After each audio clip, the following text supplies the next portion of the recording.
ओम नमो भगवते वासुदेवाय, नमो भगवते वासुदेवाय, नमो भगवते वासुदेवाय। श्रीमद् भगवत महापुराण का तृतीय स्कंध अर्थ नवम अध्याय। ब्रह्मा जी द्वारा भगवान की स्तुति।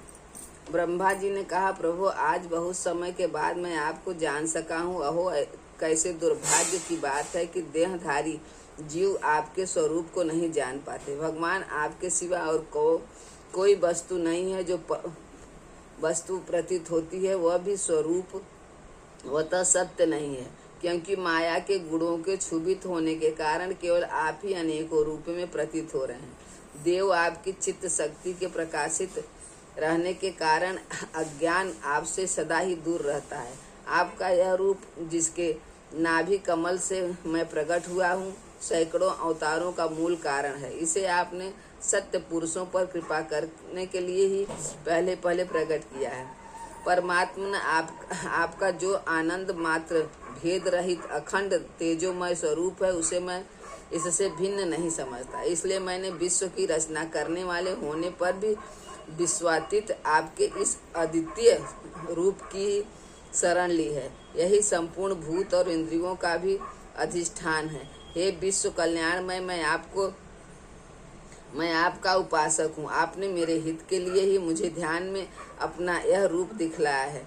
जो पापात्मा विषयासक्त जीव है वे ही इसका अनादर करते हैं। मैं तो आपको इसी रूप में बार बार नमस्कार करता हूँ। मेरे स्वामी, जो लोग वेद रूप वायु से लाई हुई आपके चरण रूप कमल कोश की गंध को अपने कर्ण पुटों से ग्रहण करते हैं, उन अपने भक्तजनों के हृदय कमल से आप कभी नहीं दूर नहीं होते, क्योंकि वो पराभक्ति रूप डोरी से आपके पाद पद्मों को बांध लेते हैं। जब तक पुरुष आपके अभय प्रद चरणाबिंदों का आश्रय नहीं लेता, तभी तक उसे धन, घर और बंधुओं के कारण प्राप्त होने वाले भय, शोक, लालसा, दीनता और अत्यंत लोभ आदि सताते हैं, और तभी तक उसे मेरेपन का दुराग्रह रहता है, जो दुख का एकमात्र कारण है। जो लोग सब प्रकार के अमंगलों को नष्ट करने वाले आपके श्रवण कीर्तिनाद प्रसंगों से इंद्रियों को हटाकर लेस मात्र विषय सुख के लिए दीन और मन ललायित होकर निरंतर दुष्कर्मों में लगे रहते हैं, उन बेचारों की बुद्धि देव ने हर ली है।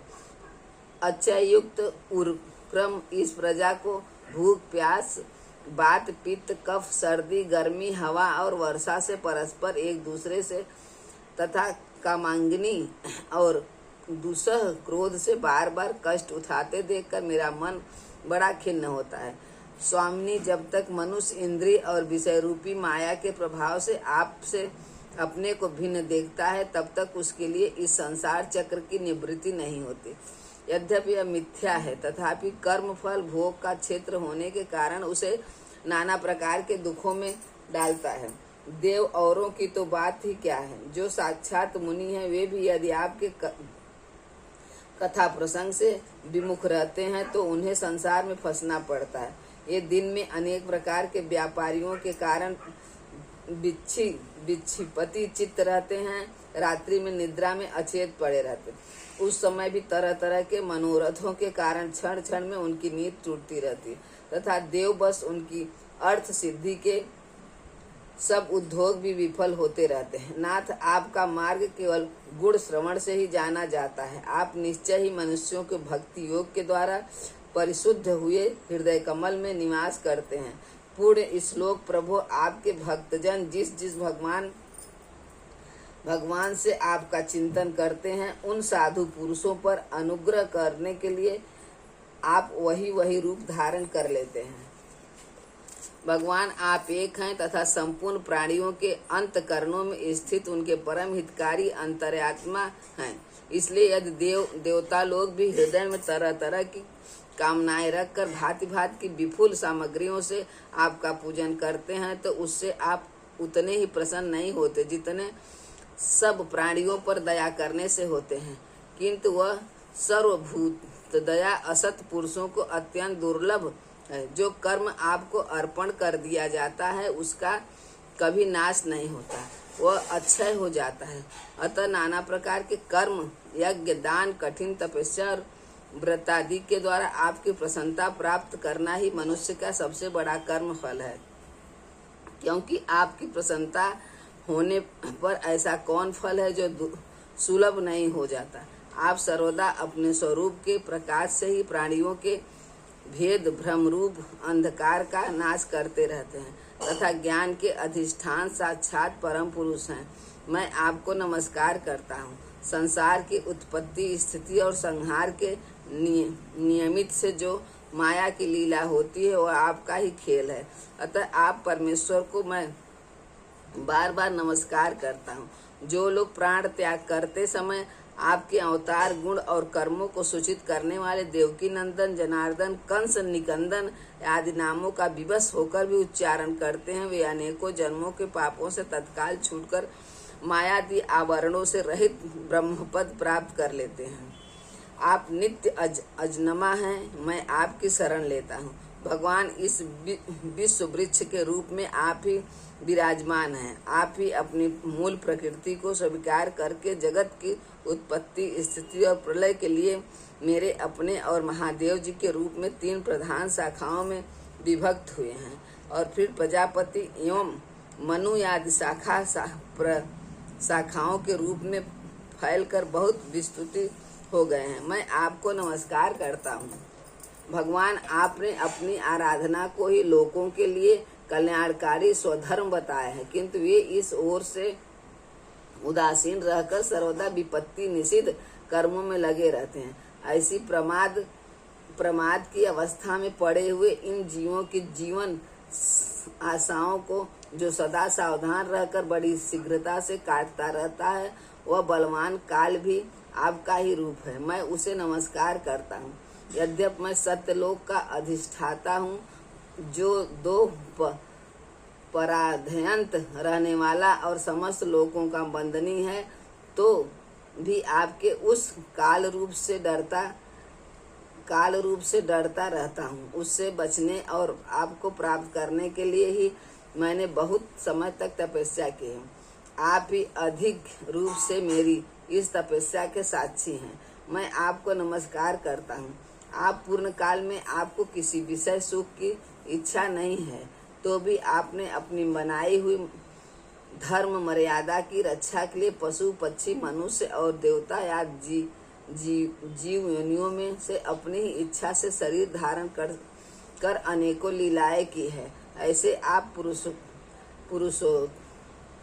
पुरुषोत्तम भगवान को मेरा नमस्कार है।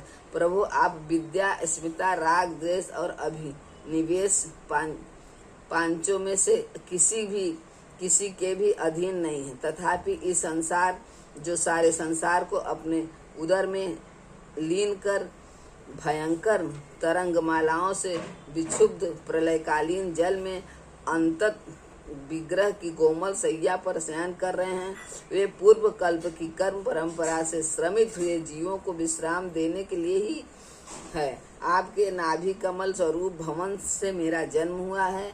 यह संपूर्ण विश्व आपके उदर में समाया हुआ है। आपकी कृपा से ही मैं त्रिलोकी की रचना रूप उपकार में प्रवृत्त हुआ हूँ।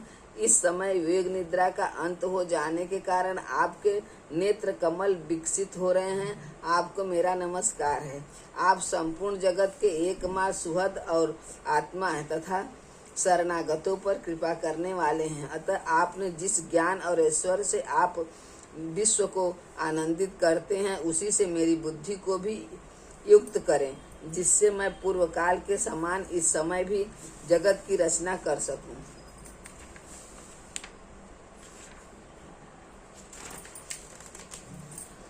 आप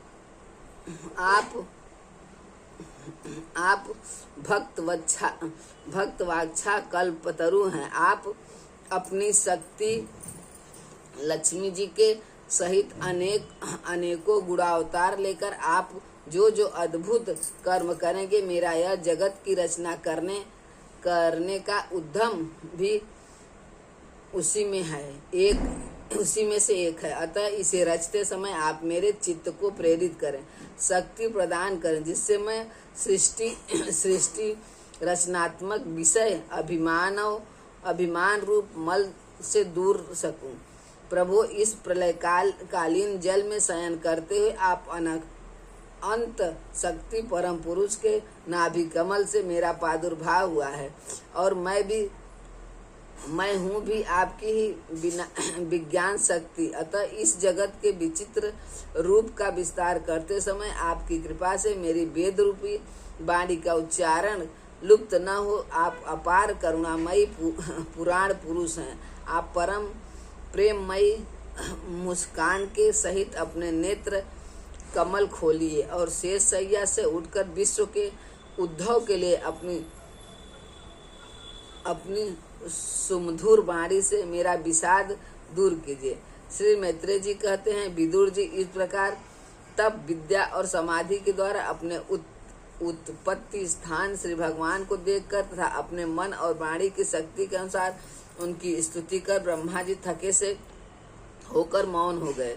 श्री मधुसूदन भगवान ने देखा कि ब्रह्मा जी इस प्रलय जल राशि से बहुत घबराए हुए हैं तथा लोक रचना के विषय में कोई निश्चित विचार न होने के कारण उनका चित्त बहुत खिन्न है। तब उनके अभिप्राय को जानकर वे अपनी गंभीर वाणी से उनका खेद शांत करते हुए कहने लगे।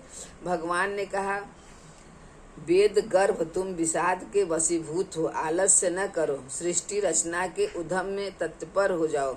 तुम मुझसे जो कुछ चाहते हो उसे तो मैं पहले ही कर चुका हूँ। तुम एक बार फिर तप करो और भगवान और भागवत ज्ञान का अनुष्ठान करो।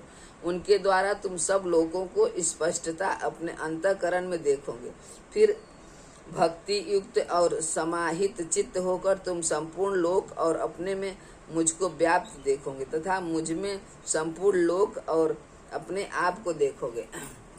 जिस समय जीव काष्ठ में व्याप्त अग्नि के समान समस्त भूतों में मुझे स्थित देखता है, उसी समय वह अपने अज्ञान रूप मल से मुक्त हो जाता है। जब वह अपने को भूत, इंद्रिय, गुण और अंतकरण से रहित तथा स्वरूपतः मुझसे अभिन्न देखता है, तब मोक्ष पद प्राप्त कर लेता है। ब्रह्मा जी नाना प्रकार के कर्म संस्कारों के अनुसार अनेक प्रकार के जीव सृष्टि को रचने की इच्छा होने पर भी तुम्हारा चित्त मोहित नहीं होता। यह मेरी अतिशय कृपा का ही फल है। तुम सबसे पहले मंत्र दृष्टा हो। प्रजा उत्पन्न करते समय भी तुम्हारा मन मुझ में ही लगा रहता है। इसी से पापमय रजोगुण तुमको बांध नहीं पाता। तुम मुझे भूत, इंद्रिय, गुण और अंतकरण से रहित समझते हो। इससे जान पड़ता है कि यद्यप देहधारी जीवों को मेरा ज्ञान होना बहुत कठिन है। यद्यप तुमने मुझे जान लिया है, मेरा आश्रय कोई है या नहीं, इस संदेश से तुम कमल नाल के द्वारा जल में उसका मूल खोज रहे थे, सो मैंने तुम्हें अपना यह स्वरूप अंतकरण में ही दिखलाया है। प्यारे ब्रह्मा जी, तुमने जो मेरी कथाओं के वैभव से युक्त मेरी स्तुति की है और तपस्या में जो तुम्हारी निष्ठा है, वह भी मेरी ही कृपा का फल है। लोक रचना की इच्छा से तुमने सगुण प्रतीत होने पर भी जो निर्गुण रूप से मेरा वर्णन करते हुए स्तुति की है, उसमें मैं बहुत प्रसन्न हूँ। तुम्हारा कल्याण हो। मैं समस्त कामनाओं और मनोरथों को पूर्ण करने में समर्थ हूँ। जो पुरुष नित्य प्रति इस स्तोत्र द्वारा स्तुति करके मेरा भजन करेगा, उस पर मैं शीघ्र ही प्रसन्न होऊंगा। तत्ववेताओं का मत है कि पूर्णतः तप, यज्ञ, दान, योग और समाधि आदि साधनों से प्राप्त होने वाला जो परम कल्याणमयी फल है, वह मेरी प्रसन्नता ही है। विधाता मैं आत्माओं का भी आत्मा और स्त्री, पुत्र आदि प्रियों का भी प्रिय हूँ। देहादि भी मेरे ही लिए प्रिय हैं, अतः मुझसे ही प्रेम करना चाहिए। ब्रह्मा जी, त्रिलोकी को तथा जो प्रजा इस समय मुझ में लीन है, उसे तुम पूर्व कल्प के समान मुझसे उत्पन्न हुए अपने सर्व वेदमय स्वरूप से स्वयं ही रचो। श्री मैत्रेय जी कहते हैं, प्रकृति और पुरुष के स्वामी कमलनाभ भगवान सृष्टिकर्ता ब्रह्मा जी इस प्रकार जगत की अभिव्यक्त करवाकर अपने उस नारायण रूप से अदृश्य हो गए। इति श्रीमद्भागवत महापुराणे परमहंसा संहिता तृतीय स्कंदे 9वें अध्याय समाप्त।